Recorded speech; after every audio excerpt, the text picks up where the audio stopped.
Mesdames et messieurs, bonsoir et bienvenue à cette émission de On s'en parle. Plusieurs dossiers cheminent à la MRC d'Abitibi-Ouest. Alors, qui de mieux placé pour nous en parler que son préfet, M. Jacqueline Bégin? Monsieur Jacqueline, bonsoir. Bonsoir, monsieur Lacan. À chaque année, c'est toujours un plaisir que de vous recevoir, M. Bégin. Puis, très souvent, les gens, bon, le conseil municipal d'une municipalité, bon, ben lui, chemine ses dossiers, mais il faut aussi dire que la MRC chemine beaucoup de dossiers, mais chemine des dossiers qui concernent les municipalités.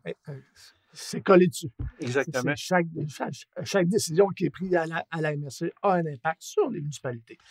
Dites-moi une chose, M. Bégin, qu'on a peut-être parlé, mais j'aimerais ça y revenir un peu. Quand une municipalité, peu importe, Palmarol, que ce soit Macamic, Lassar, Saint-Germain, bon, chaque municipalité travaille des dossiers. Mais est-ce que, je n'irai pas dire jusqu'à obligatoirement, mais est-ce que ces dossiers-là cheminent à la MRC pour une espèce d'approbation ou pour avoir un OK, ou je ne sais pas comment expliquer ça exactement, mais chaque municipalité est indépendante. Exactement. Les seules fois que la MRC peut aller interagir souvent avec les municipalités, mais on va quand même interagir sur divers dossiers sur demande, mais c'est au niveau de l'aménagement du territoire puis du développement. Donc, à ce moment-là, c'est la MRC via son schéma d'aménagement et de développement qui dicte les grandes lignes et les municipalités adoptent leur règlement en fonction du schéma, ce qui, après ça, fait en sorte que les municipalités peuvent octroyer leur permis, prendre les décisions pour leur territoire. Mais ils ont leur autonomie est complète. Est-ce que les municipalités, dans le sens large, consultent souvent leur MRC ou bien non pour, disons, oui, peut-être pour des textes de loi ou je ne sais pas. De plus en plus. De plus en plus, parce que ça devient compliqué. C'est rendu très, très compliqué, puis c'est tout le temps de nature pointue. On parle simplement des milieux humides, disons. OK. C'est vraiment des dossiers qui sont spécifiques. Donc, oui, il y a beaucoup d'interactions avec les municipalités, surtout dans des sujets qui sont pointus comme ça. Quand on parle de développement social et autres, là, les municipalités ont plus de latitude, vont plus aller pour leur développement domiciliaire. Là. Donc, là, ils sont autonomes puis ils vont selon leur orientation. Mais dans des sujets pointus, là, nous sommes très, très sollicités. Puis c'est normal qu'on ait une forme d'adhésion de tous puis qu'on fonctionne de la même façon pour notre territoire. Fait que c'est pas mal intéressant. On a une belle interaction. Oui, exactement. Puis est-ce que à la MRC, on sait qu'il y a beaucoup de personnes qui travaillent là, et avec raison, parce que c'est énormément de dossiers. Il y a des personnes qui ont des postes stratégiques, des postes spécifiques. Est-ce que dans ces postes-là, si une municipalité a besoin d'avoir un conseil juridique, disons, ou quelque chose du genre, peut faire affaire avec la municipalité? Autrement dit, est-ce que vous prêtez vos services aux municipalités? Je n'irai pas dans le juridique parce que c'est... Oui, mais là, juste un exemple que j'ai disons donné. Qu'on parle de développement, qu'on parle d'aménagement d'un territoire, d'administration, d'évaluation. Là, les municipalités vont se référer souvent à la MRC pour avoir des conseils, puis oui, on a une belle relation avec les municipalités. Donc, c'est autrement dit, vous marchez main dans la main. On n'a pas le choix, puis on est toutes les maires qui siègent à la même table pour l'orienter, notre MRC. Oui, exactement. Donc, les décisions sont prises par les municipalités. Parce qu'on va parler un petit peu plus tard, 2021, élection municipale en novembre 2021. Oui, déjà. Alors, on parlera, s'il nous reste du temps, de l'impact des municipalités versus les MRC, parce que j'ai ouï dire, j'ai des bons personnes qui travaillent pour moi, dans l'ombre, qu'il y aurait peut-être plusieurs maires, mairesses qui ne se représenteraient pas. Fait que ce sera probablement un défi à ce moment-là pour la MRC. On va parler, M. Bégin, d'Internet. Oui. Internet haute vitesse. Encore. Encore, ah oui, parce que la MRC avait sorti une espèce de projet Oui. qui s'en venait. Avec la venue de Internet haute vitesse, Vidéotron, entre autres, est-ce que le projet que la MRC avait comme mis sur la table voulait se faire porteur, si vous voulez, de Internet haute vitesse? Est-ce que ce dossier-là est mis de côté ou bien non, s'il chemine encore, même avec l'avenue possible de Vidéotron? C'est une très bonne question, puis je suis content que vous me la posiez, mais je ne sais pas si on pourrait faire peut-être un petit retour. Oh oui, oui, oui. Quand la allez-y. MRC, Oui. on a décidé que là, ça n'avançait pas, puis qu'on voulait vraiment que ça avance, donc on s'est donné ça comme priorité. On a fait une caractérisation de chaque municipalité. Chaque municipalité a caractérisé jusqu'au bout de son rang qui était bien desservi OK. et mal desservi. desservi, OK. Donc, on avait pu se fier sur des cartes que parfois, on nous disait que oui, on est bien desservi, puis en vrai, on ne l'était pas. Donc, on a vraiment le portrait de notre territoire qui est exact. Suite à ça, avec un consultant, on s'est bâti un projet. Qu'est-ce qui était nécessaire pour notre territoire? L'autoroute de l'information, c'est la fibre optique. Oui. C'est avec ça qu'on va tout... Oui, donc, on s'est fait un plan, nous, pour déposer pour un déploiement de fibre optique sur notre territoire. À partir de ce moment-là, les règles ont changé. Quand on a déposé, les règles ont changé. On nous a dit que maintenant, il fallait s'allier à un télécommunicateur majeur pour être capable de déposer. OK. Donc, je vous dirais que c'était en octobre 2019. En janvier 2020, on a fait un appel de projet aux télécommunicateurs, aux 5 plus gros. On a dit qui voudrait faire affaire avec nous autres et être partenaire, parce qu'on spécifiait bien le mot partenaire pour le déploiement, pour avoir un mot à dire sur notre déploiement.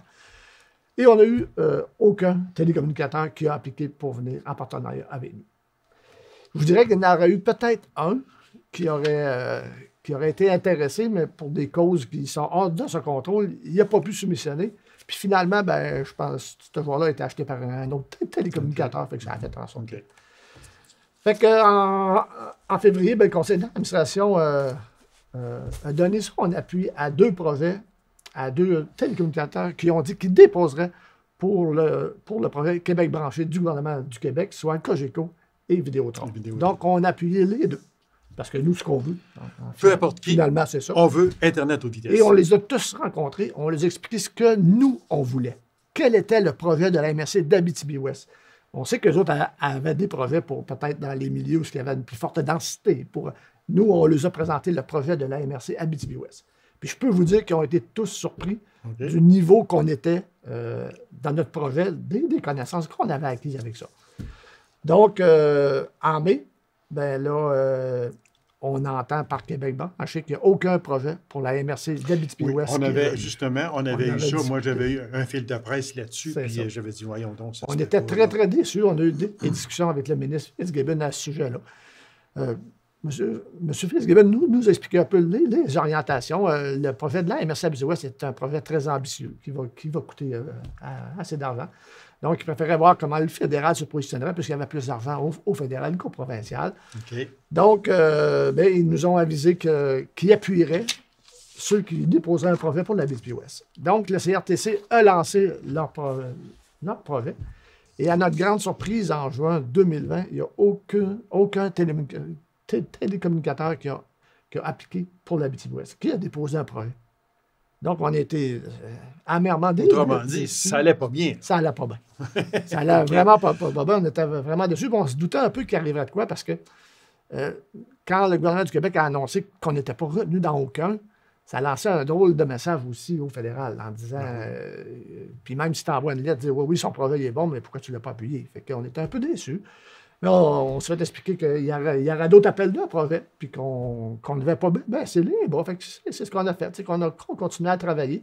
Et là, on a eu l'annonce de comment ça s'appelle, avec le CRTC, mais 1,75 milliard. 1,75 milliard, c'est ça, oui. Donc, pour l'installation d'Internet haute vitesse. Exactement. Okay. Donc là, à partir de ce moment-là, ça prend encore un télécommunicateur. et celui qui est venu nous rencontrer à plusieurs reprises, puis qui a discuté avec nous, puis qui voulait avoir notre projet auquel on s'est échangé des données aussi pour voir si on avait la même vision, c'est Vidéotron.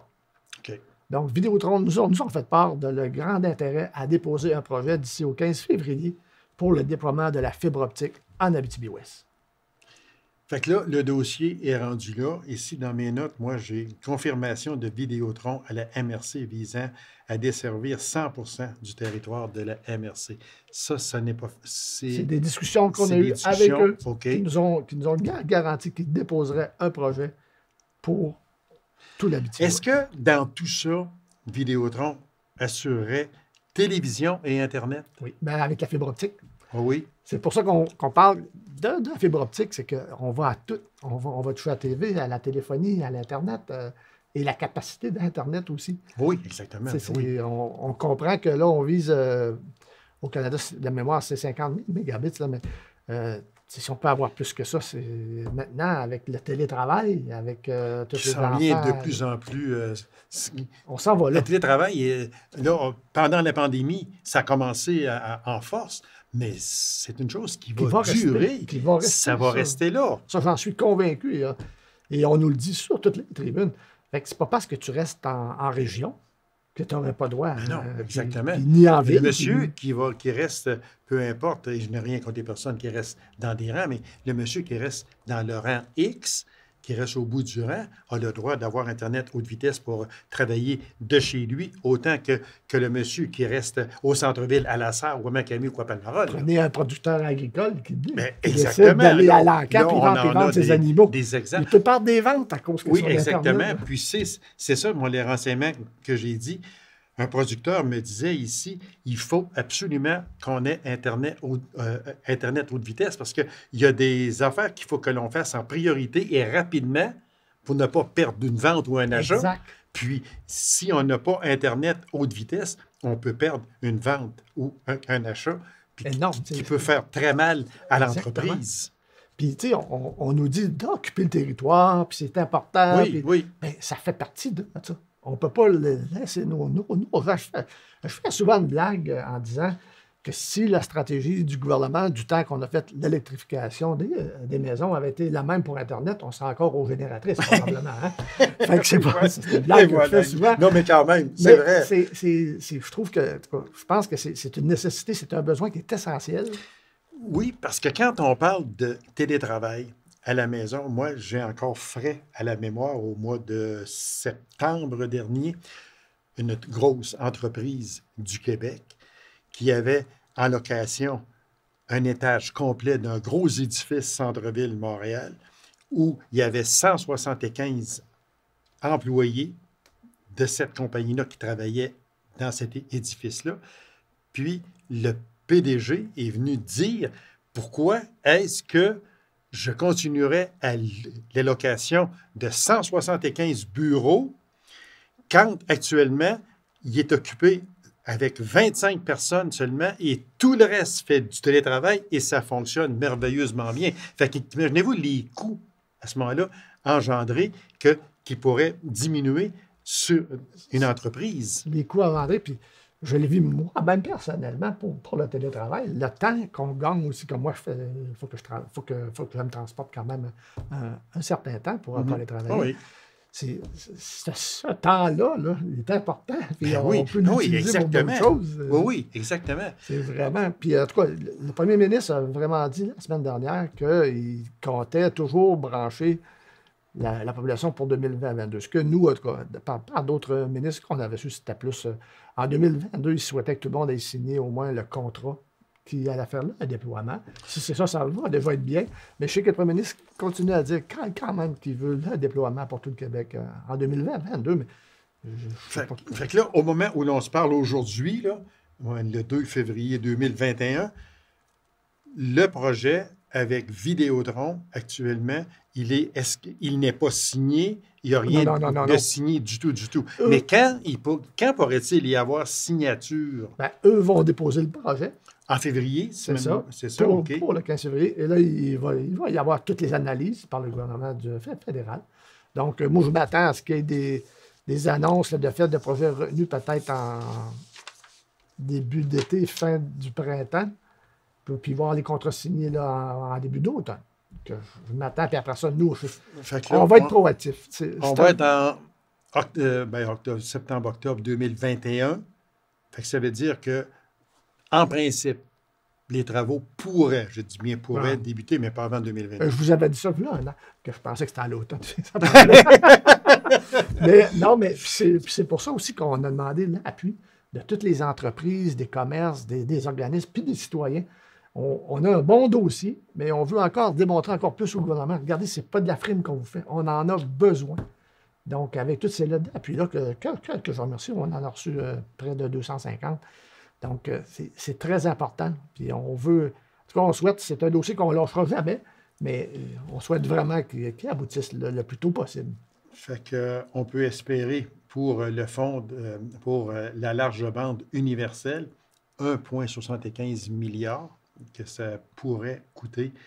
On se croise les doigts. La compagnie, est-ce que c'est définitif que ce sera Vidéotron? Est-ce que c'est la seule compagnie qui actuellement, on n'a pas eu de son de cloche. On danse toujours à deux.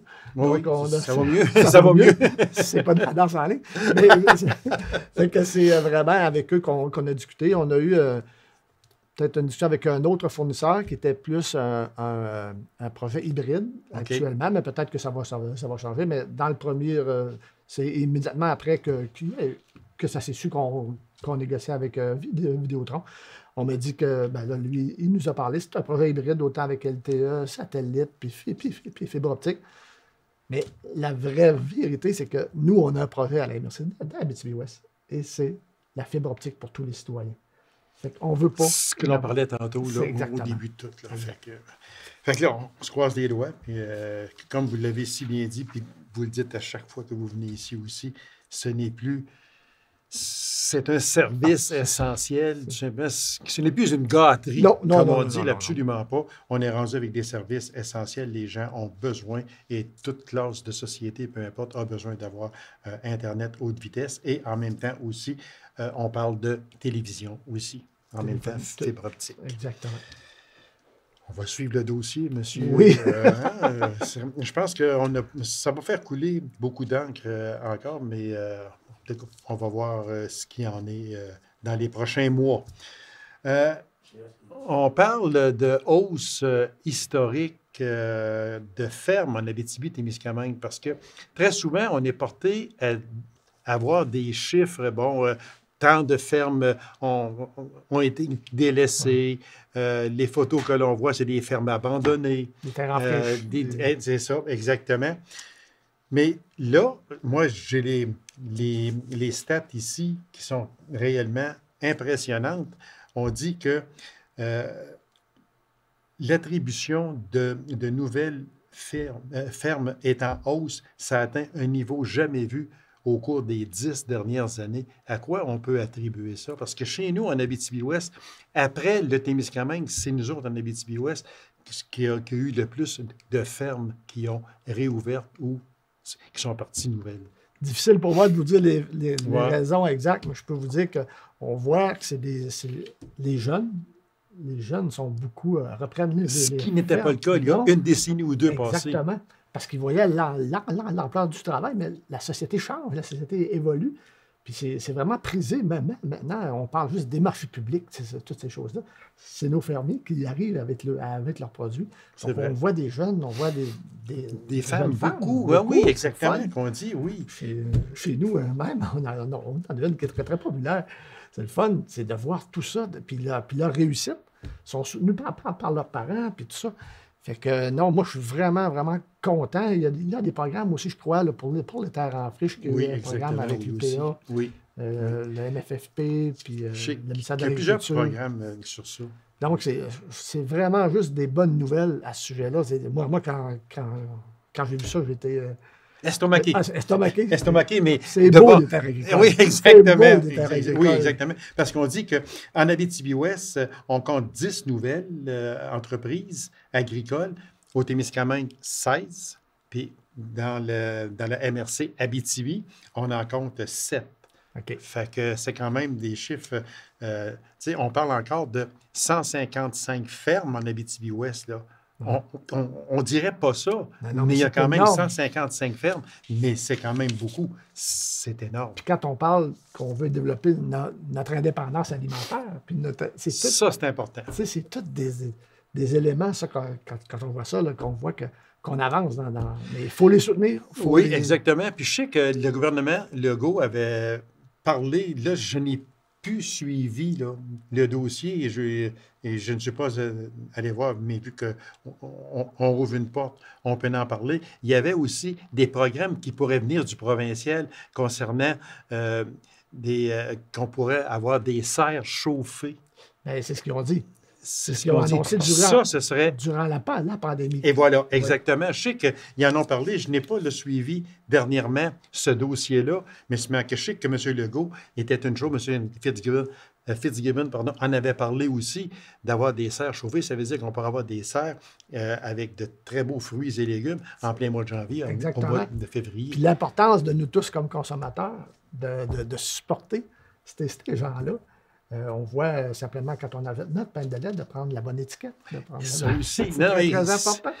Des fois, les agriculteurs, ils vendent leur viande à des boucheries oui, exactement. Qui nous la vendent dans les... On va parler plus tard d'abattoirs aussi que j'avais en dossier qui semble vouloir renaître également. J'en ai parlé avec des députés, puis on aura plus tard une émission sur ça. Donc, à ce moment-là, j'espère qu'un jour, on arrivera à l'épicerie, puis que le panier de tomates qui sera là, made in Chili, on pourra dire peut-être fabriqué en Abitibi-Ouest. Exact. Hein? Ça serait idéal. C'est ça qu'on vise. Avec le chauffage des serres, qu'il y aurait une diminution du taux d'électricité, etc., avec Hydro-Québec. On le fait avec les alumineries.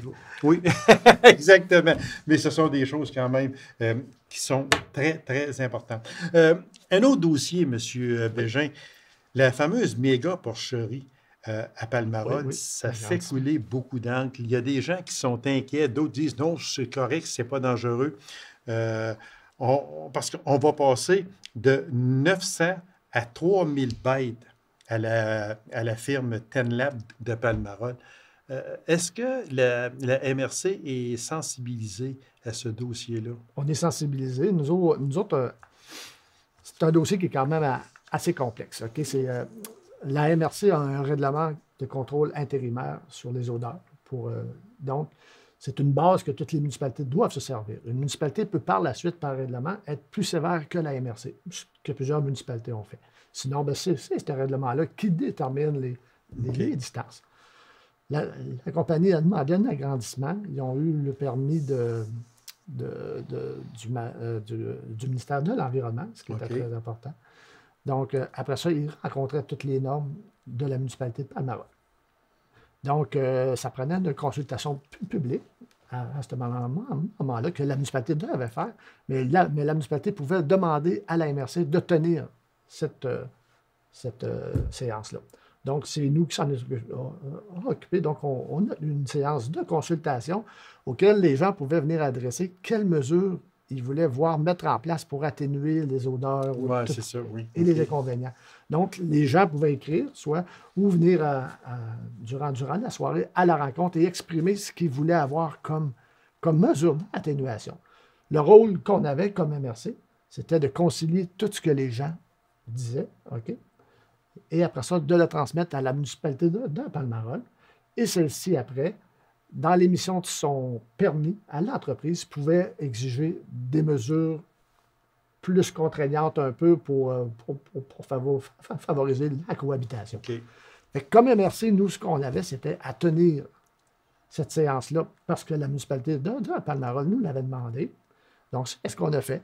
On n'avait pas à dire si on était pour le projet, contre le projet, puis on avait juste à entendre ce que les gens avaient à dire, puis de les transmettre de façon concise là, pour une décision du conseil de la municipalité. Parce que je sais qu'il y a des citoyens qui se sont exprimés ouvertement, qui étaient inquiets pour l'odeur, pour la rivière d'Agenais aussi. Et puis, c'est un dossier quand même qui est d'une extrême importance avant d'accorder un nouveau permis de passer de 900 bêtes à 3000 bêtes. il faut que tout soit fait C'est tout dans ficelé. l'ordre. à ce C'était moment-là. le ministère de l'Environnement a émis ses conditions, il a émis son permis. Donc, à partir de ce moment-là, là, c'est sûr que là, s'il y a des mesures compensatoires, mais ça restera toujours qu'une porcherie, c'est sensible comme sujet. Ah, c'est C'est très vraiment sensible, très exactement. sensible. Il y a des inconvénients, puis il y a des avantages aussi. Dans ce qu'on a entendu du projet, ça va être il y a 3 grosses fosses de purin liquide, oui. mais OK. couverts. Donc, ça élimine beaucoup. Moins d'odeur. Puis, C'est mais ce c'est qu'on a quand dit. même, ça reste un dossier qui est très, très épineux. Oui, c'est C'est un sensible. dossier qui est Bien très sensible. sensible. On espère que ça va se régler à la satisfaction de l'entreprise et des citoyens Exact. également, parce que c'est quand même important. Quand on cohabite ensemble, c'est important. Hein? Exactement. C'est ça. Fait que ça aussi, c'est un dossier que l'on va suivre. Moi, j'aimerais que l'on parle, même si ça ne concerne pas directement la MRC, mais ça concerne les citoyens d'Abitibi-Ouest, l'aéroport de la Sarre qui, nous dit-on, selon les notes que j'ai ici, c'est que si la piste n'est pas retravaillée, si la piste n'est pas même peut-être refaite à ce moment-là, que ça met en péril l'arrivée des avions, ambulances, Air Médic, etc. Est-ce que ce dossier-là chemine uniquement à la municipalité de la Sarre, à la ville de la Sarre, parce que l'aéroport, il faut le dire, appartient à la ville de la Sarre, Oui. ou bien si la MRC a été sensibilisée, et l'est encore aujourd'hui, sur ce dossier-là? Je vous dirais que c'est un dossier qui est déjà venu à la table des maires dans mes débuts, peut-être en 98 ou 99, quand on a fait l'étude sur les équipements supralocaux. Ah, OK. OK, puis ça n'avait pas été retenu. Donc, la piste, oui, c'est de responsabilité de la ville de la Sarre. On n'a pas eu de discussion, puis je vous dirais qu'avec tous les dossiers qu'on a, ça serait difficile de s'infiltrer dedans, mais c'est vraiment de compétences municipales. Donc, il Même faudra si voir ça maintenant avec la ville comment C'est ça, eux... oui. voient. Oui, justement, est-ce que j'aurai une entrevue avec le maire de la ville de la Sarre très bientôt? Il sera question Parce qu'il y a de plusieurs de ce aspects, dossier. hein, qui sont les utilisateurs. Est-ce que les balises pour les atterrissages, c'est correct? Oui, exactement. C'est tout simplement la piste ou c'est pas la piste, c'est peut-être d'autres choses. Là, je ne peux pas vous dire. Là, On va suivre aussi ce dossier-là. Il reste à peine 1 minute, M. Bégin. Élection municipale en Oui. 2021. Est-ce que Bientôt. il y aurait, j'ai su, moi, qu'il y aurait peut-être plusieurs maires ou mairesses qui ne se représenteraient pas ou probablement pas.